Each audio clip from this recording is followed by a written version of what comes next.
guys, welcome to another episode of Green Corner right here on MCTV. Join us as we take you across Trinidad and Tobago, where we will feature the vast diversity of farmers, home gardeners, agro-processors and many more. I am your MCTV host Eknath Singh, and I'm inviting you to join me in a few minutes as I bring to you some helpful agricultural tips.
There is an art. Some people do it this way.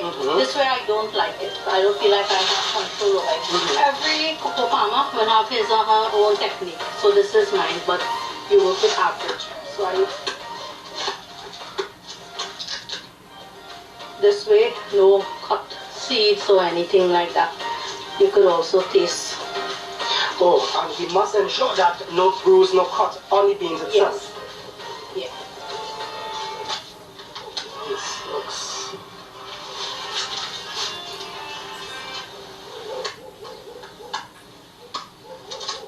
sweet. Everyone will have a different flavor. So like the yellow, we will taste it.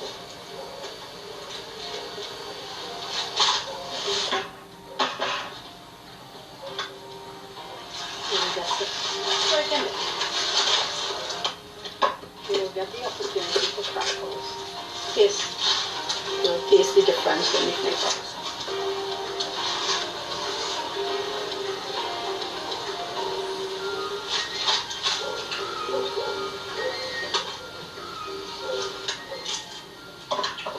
This one is much sweeter.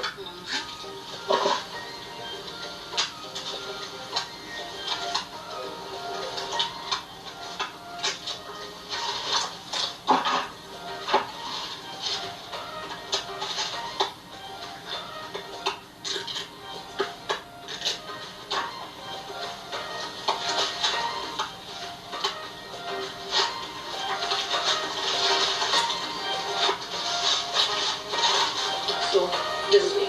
So because this is how it is stuck to the inside. So you cut, but you cut in not too deep and then you fries it out with the blade. Okay. Right, so then we'll do this one. Cut, and then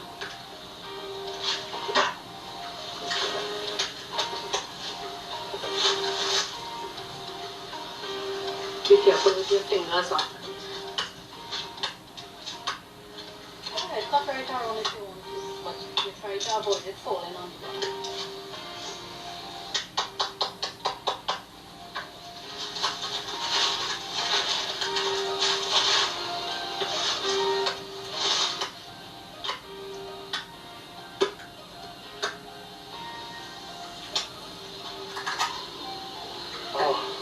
That's okay, so you do like this.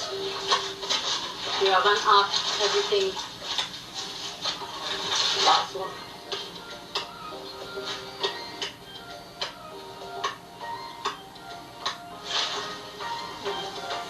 Right one.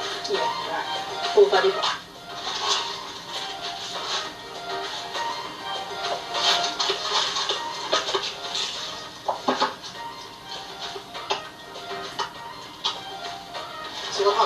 cocoa beans are damaged during the extraction?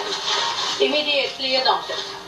When we have a large amount to extract, what we do, we place a tarpaulin, a clean tarpaulin. So when we crack from here, we throw on the tarpaulin and then we extract in the bucket. Okay. So now we're going to take these to ferment.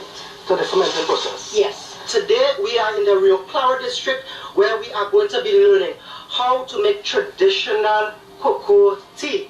We are joined today with Miss Sabita Michael, who is the owner of Sabita's Cocoa Delights. So today we've learned how to harvest the cocoa pods, how to extract the cocoa beans, and now we will be moving on to fermenting the cocoa beans.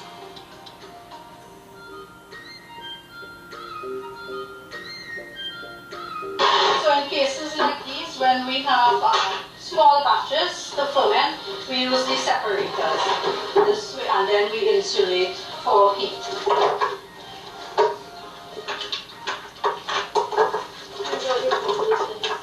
Small batches.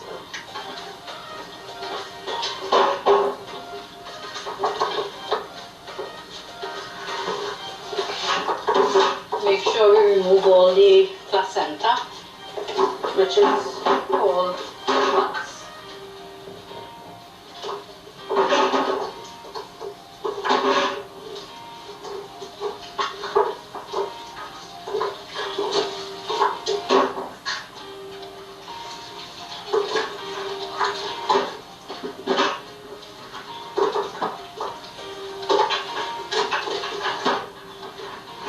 When we have larger batches, well, we extract in the field.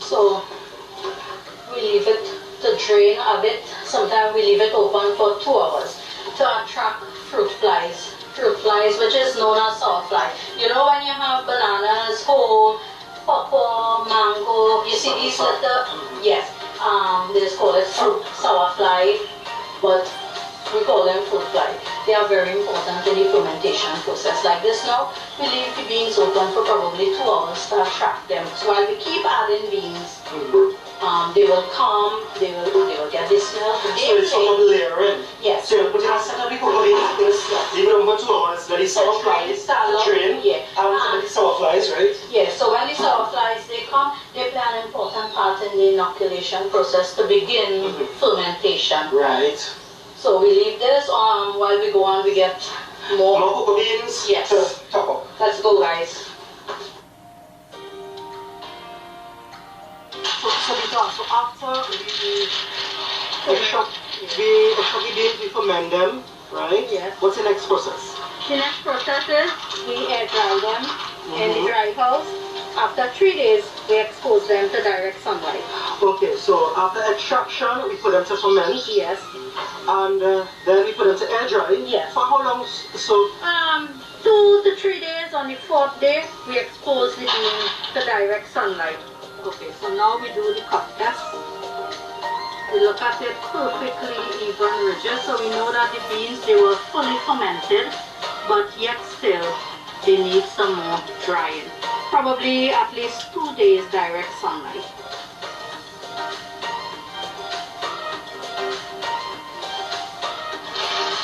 About 2 days sun. Yes.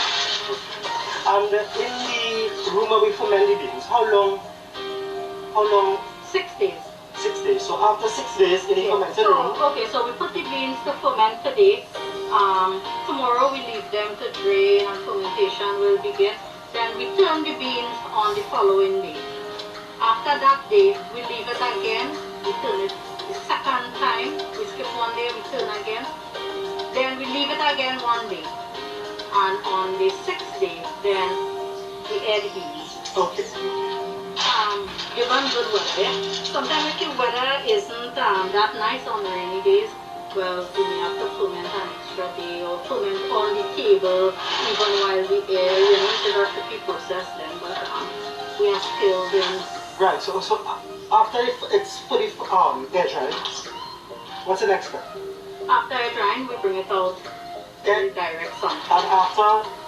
After direct sunlight, we test the beans to see how it is drying. And but these guys, they have to go for 2 days again. After it is finished drying, then we come into the dry house. Dry house? Yes. We have these tables here.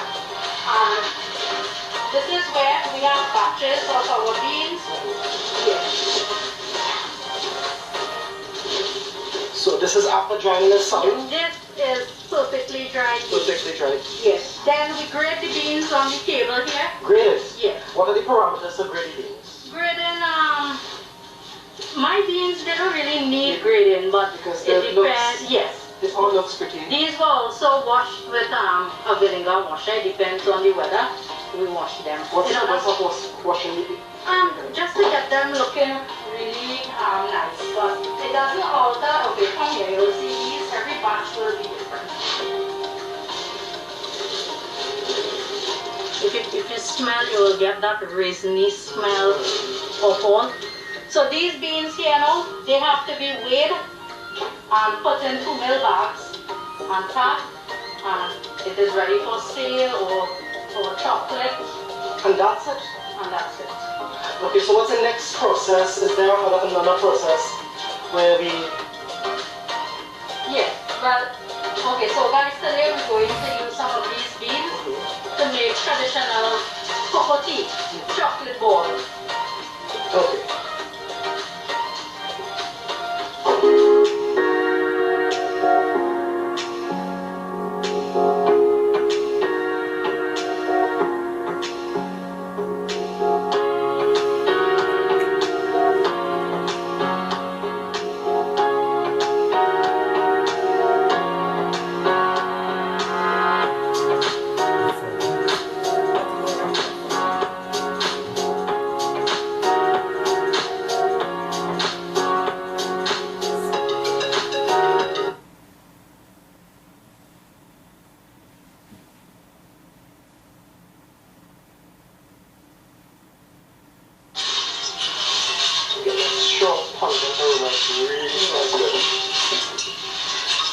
So guys, we are back and still joined with Sabita's cocoa rice. So today is a very educational episode. We are learning how are we going to transform this into traditional local cocoa balls, which we use to make our traditional cocoa tea. Right? So everything's total local. So Sabita, just to recap what we did previously, we harvested the cocoa beans on the field, we extracted the cocoa beans, and then we placed them in the bin to ferment. Yes. After fermenting, we air dry them. How much days did we ferment them for ferment the beans for? 6 days. 6 days we ferment the beans, then we air dry them. How much days? 3 days. For about 3 days we air dry the beans. Then we sun dry the beans for about how much days? About? Well, it depends on the weather condition. We may be able to get 100% sun-dried cocoa beans in 6 to 7 days. Yes. If the weather is challenging, sometimes we could even go as much as 10 to 12 days. Okay, so we are learning today how are we going to make Sabita's cocoa balls, which we know as traditional cocoa tea, which is one of my favorite. I have it often at breakfast times. So the process involved in making the cocoa balls is that after we sun dry them, we will roast them. Yes. So we are actually roasting some of the cocoa beans right now, and it smells so pungent, rich. And how long do we roast the beans for? We roast them until we hear constant crackling. So Crackling? Yes. There are these popping sounds. Which is I'm here. Yeah, just over. Probably about 8 minutes. About 8 minutes? Yeah, it depends on how you regulate the heat. You don't want to burn it because you don't want that burnt taste. You still want to have some nice flavor in it. So these, they probably done ready? Now, yes. Okay, so if you can show some now. Yeah. So after it is finished,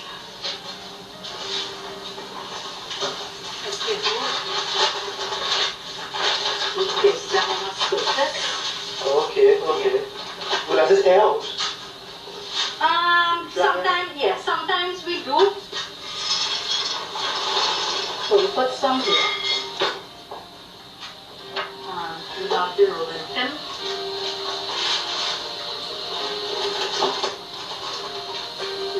We practice them. Okay, what?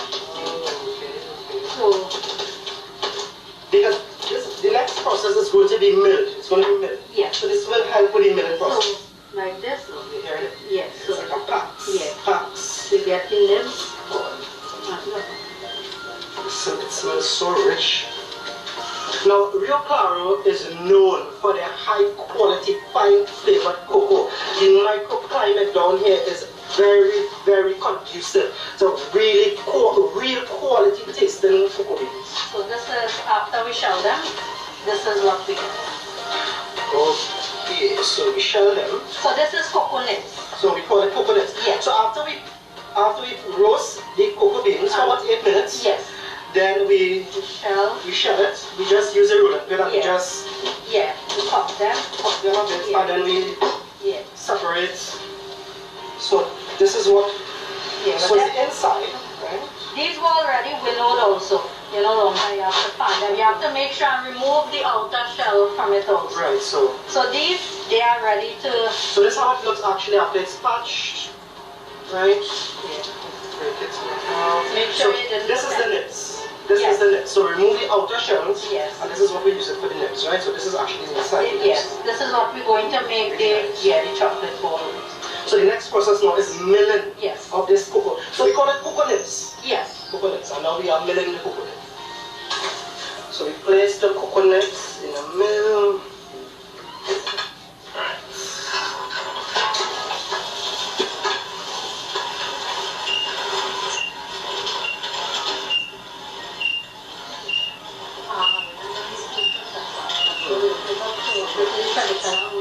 So this is a traditional way of... Yes, and we also use the food processor. So we can also use the food processor to assist in grinding.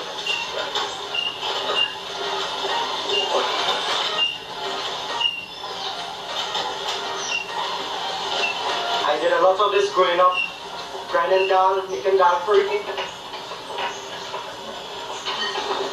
Let's try this.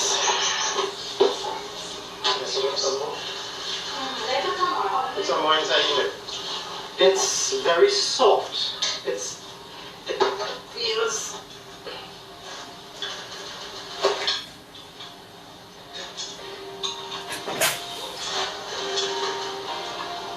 It actually has a sort of damp feel. That because cocoa butter is already being released.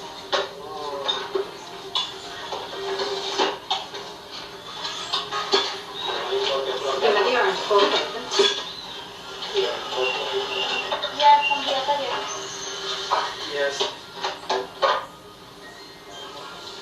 It smells so good.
So which one do you prefer in grinding the cocoa beans, the mill or the food processor? The mill, because you get a better texture, consistency with it takes a while for it to hold. So we do it in the food processor.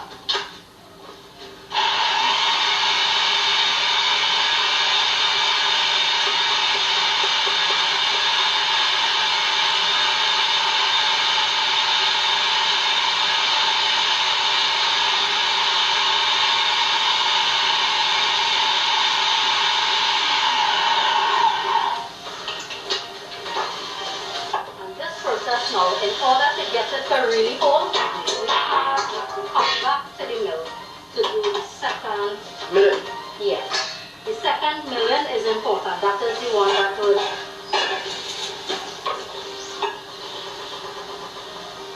and it's looking wet. yeah, because the cocoa butter is being released. Just smell this. See right here? Wow. But if the cocoa butter isn't released, you will not be able to get the oil. It will not cool.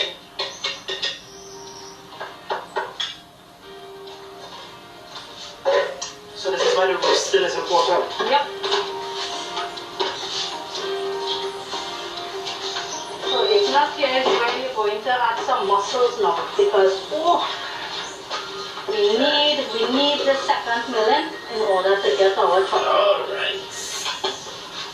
Yeah, I was not gonna say that. Growing up, I had to grind a lot of down to get fruit. So this would further. Yeah, this smell is supposed to help it through. The faster you do it, the softer it will get.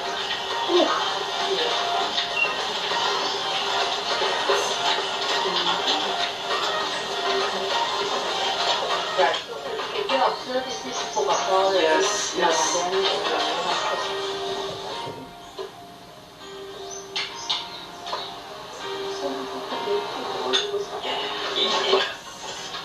Just love this smell. It actually smells like chocolate. Is it? It smells like chocolate. So guys, we are actually finished with grating, milling the parched cocoa beans. And this is actually the technique in which we compress, put together, right? As you can see, we made some balls from the milled cocoa beans, right? And Sabita, so we leave this To dry. overnight. Yeah. In the refrigerator. In the refrigerator or in a cool area. A cool area. Yeah, covered of course. And cover, and that's it. It gets it. And then. And that's it. We get our cocoa ball. Which we grated one already, and we already started the brew for our traditional cocoa tea. Isn't that how it smells? Rich. Yes. All the spices included in here. All we add is some condensed milk.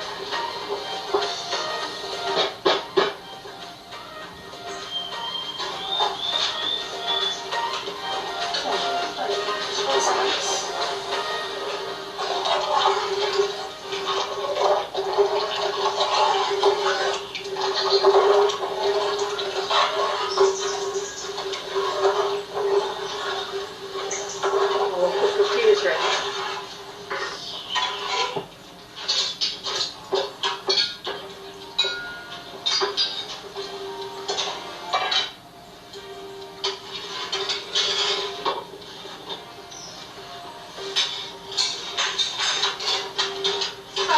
They drain the drink, but yeah, we drink it, we nibble on it because it is very healthy.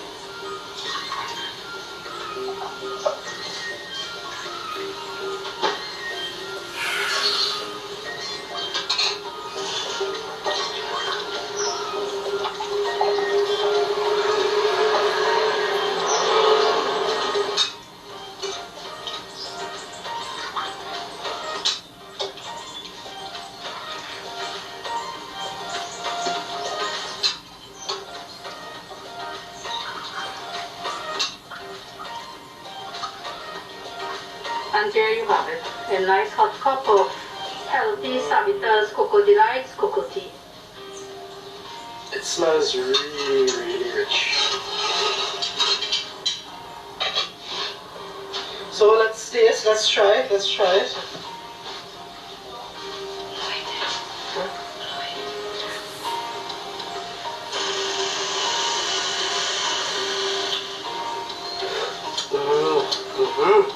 It's rich. It tastes like chocolate. It's really rich. This is total local cocoa beans, harvested, extracted, fermented, dried, parched, milled, grated, boiled, fresh cocoa tea. Sabita? Cheers. Mm. Mm. So guys, Sabita knew we were coming down today, so she prepared some lunch for us today. So what have you prepared for us today, Despite all the hustle, I took into consideration if you guys were fasting. I made some soya chunks, curried soya chunks, and some saltfish bulgur, which you guys will be having with dasheen, and husk bread. Local husk bread, of course. Homemade husk bread. Oh, soya. So we are going to be having our fresh cocoa tea with dasheen and saltfish bulgur and some, I'll be having a soya.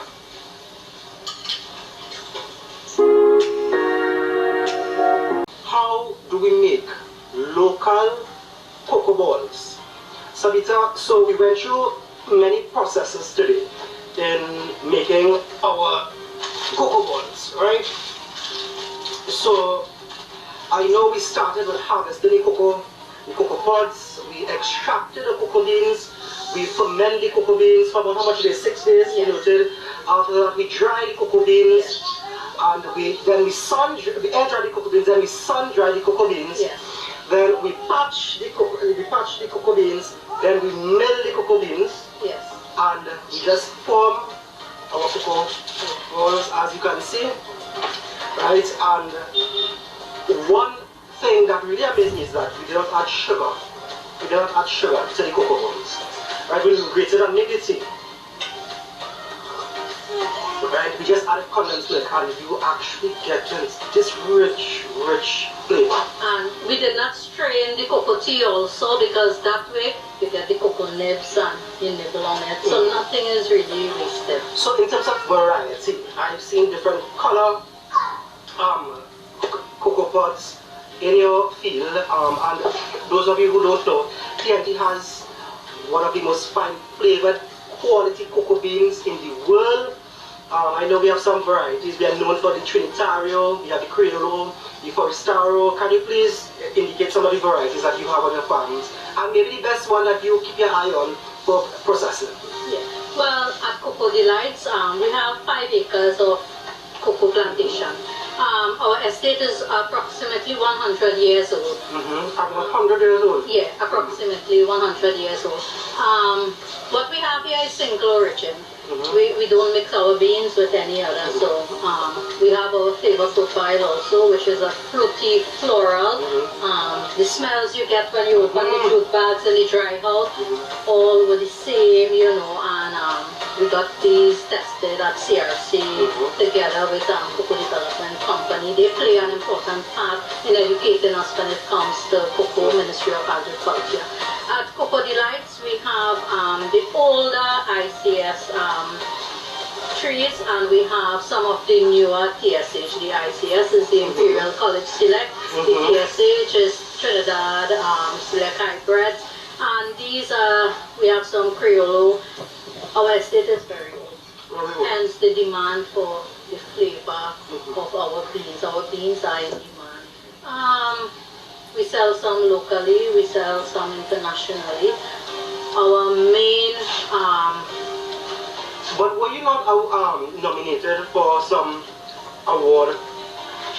We entered, my group, Real Clarifying Flavor Fermenters, we entered the National Cocoa Competition. We placed, I believe it was second. We are micro-lot processors, which micro-lot means contain small batches. Even if we had larger batches, we will pay the same attention that we give to the smaller ones also. Everything is dated. We have data. The minute our beans leave the tree, we log everything, the data sheet of all the activities that happen with your beans. So it's serious business, right? It is serious business. You have to have proper records. Yes. We try to keep in compliance. What most don't know is that cocoa is a food. So hence the hygienic aspect of it also. Hygiene is very important. Everything must be washed sanitized. No smoking, no harsh chemicals. Yes, because I saw the sign in the back, the sun drying of the beans, that you have no smoking and no perfume. Why is that? Because cocoa, it absorbs smells very easily. This time we don't do no spraying of harsh chemicals or anything around, because if I have beans drying, the wind blow, it could absorb it. And it depends on who buys the bean. If it is tested, they will pick up any odd scents in it. Also, why I don't allow the touching also, as I said again, cocoa is a food. So you have to be careful, sanitation is important. No perfume, no hand lotion or anything like that. Okay. But, so how long have you been in cocoa production? All your life? No, not really. We inherited the estate and we decided to manage it. And after a while, we came up with some challenges in 2014. And whereas the CCIB, they were closed, and farmers, we were stuck with our beans, so we had to find ways to sell our beans. And then I went to the Ministry of Agriculture, then Cocoa Company, and they educated us. They told us what is happening in the world market and how it affected us here in Trinidad. And we as farmers, there were a lot of wrong that we were doing then. The things we inherited, it wasn't so healthy for our cocoa beans to compete with the world market out there. And myself, I became trained as a microlot in producing 100% quality cocoa bean locally and for sale internationally. And some of your cocoa beans, well, I know you export some of your... Yeah, through Cocoa Company and small chocolatiers from the island chain, they purchase beans from me also. So, you seem very skilled and knowledgeable in this whole process, but what are some of the struggles you've been having? The number one struggle is labor. Labor? Yeah, in every aspect. You're not getting young people participating in cocoa, how I should say, maybe field management that don't want to speak in general, and say cocoa production or anything like that. But for some reason, I don't know, the older heads, they keep getting older, and the younger ones, they seem not to be so interested. Well, I assist most of my farmers. If you want me to come and do a day work, harvest some cocoa extract, I can, because I also do part-time work with my farmers. If they need a helping hand, I come give them a day work if they ever want. But so basically, labor. I will definitely take you up on that offer.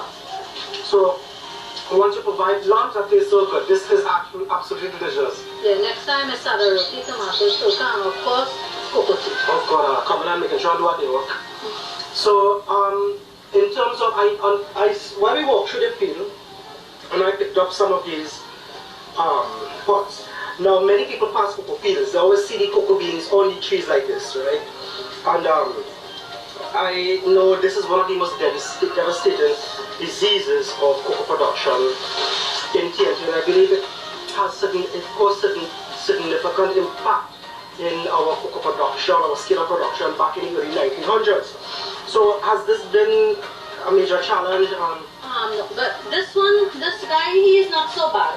He just stayed a bit longer than he should on the tree. He should have been harvested 2 weeks ago. So he wasn't harvested. So he just, outgrew his time on the tree. Okay. Now, whereas this guy... Do you have any pepper sauce by chance? Yes. I love pepper sauce. This guy, well, he is a major problem here. The black pod.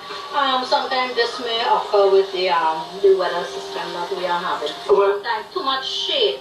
I don't know if where you picked this one, if you notice maybe the area around there were overgrown trees where there is less shade and sunlight is not accessible. This could happen. Currently we are dealing with witch's broom also. Well, for those of you out there who don't know, well, the major threat to cocoa production is actually the Phytophthora pandivora fungus. Right, we call it the black pod disease of cocoa and also the witch's broom. So that's really the number one threat to cocoa production, the witch's broom disease and the Phytophthora fungus. So how have you been managing with these problems with your well, pots? field management. What we do, we try to remove excess shade, and we also try to remove the prune as well. Prune, yeah. Remove the affected branches with the witch's broom, get it out of the field as fast as we can in order to avoid the spread of it. But the kind of weather we're getting recently, it is mixed, it is unpredictable. Because heavy rainfall, high humidity promotes the spread and growth and proliferation of some of these diseases. Have you been spraying? No, but pretty soon we hope together with the ministry to have some treatments done in the field. Well, I actually my undergraduate studies at UWI, my research was actually in this fungus, Phytophthora, and at the Cocoa Research Unit at UWI, and it is one of the most aggressive and pathogenic disease out there, right? At the later stage of ripening of the pods, within 2 weeks, the entire pod is rotted. And in terms of control, what I can recommend is that, we use the conventional fungicides. I would highly recommend copper-based fungicides. We have some active ingredients such as copper hydroxide, which is the main one. Any copper-based fungicide, but what I always recommend to all my farmers controlling diseases is to ensure you rotate your fungicides. That's one. And number two, you always add in biological stimulants with your fungicide. There are stimulants that actually work like vitamin C tablet. There are stimulants that actually work like a multivitamin tablet. So when we are employing a treatment spray to come knock out diseases, always rotate your fungicides because you don't want any disease develop resistance, and always start mixing with your biological stimulants. And I would offer you freely a treatment plan or a monthly schedule if you need assistance in controlling some of the diseases that are affecting your production. I really appreciate it, and I will take you up on that offer. Okay, but Sabita, today I want to thank you very much. We've had a very educational day today, and so we learned how to make cocoa balls using locally grown cocoa pods right from the farm, right here. So once again, we harvested, we extracted, we fermented, we air beans, we dried, and then we sun-dry the beans, patch, we mill, we mold, we grated, and we have our cocoa tea. Well, Sabita, I would love to have you on our program again another time, because I am aware that you also even do homemade chocolates. Yes. So I would actually love for your invitation to come back next time, so the viewers and we can learn about making chocolate. Yes, I also do other value added, of course, cocoa related, body butters, body creams, body oils, lip balm, definitely, things like that. So you also make the same locally grown cocoa you have here. You also make cocoa soap. Yes, and listen, while we are struggling to really sell beans at the moment, this is what is taking us through the value add from our products. And I must say that again, we were supported by Cocoa Company, Ministry of Agriculture, and educating ourselves how to utilize our beans. Big up to the Ministry of Agriculture, yes, and Cocoa Development Company. Right. So guys, that's it for today's episode of Green Corner. I really hope you had a fun and educational experience today. We learned so much about cocoa production, value-added products, and Sabita, thank you for having us today. Any last comments? I welcome you guys again, and thank you for... What's the food station like? Yes, next time, as I said, salad roti, tomato sugar, and cocoa tea, of course. So thanks again. So guys, that's it for today's episode of Green Corner. I do hope you had fun and educational experience. I certainly did. Thank you again, Sabita. Tune in next week, same time, same place, as I bring to you some helpful agricultural tips. I'm your MCTV host, Ignat Singh, wishing you a happy planting and a healthy harvest.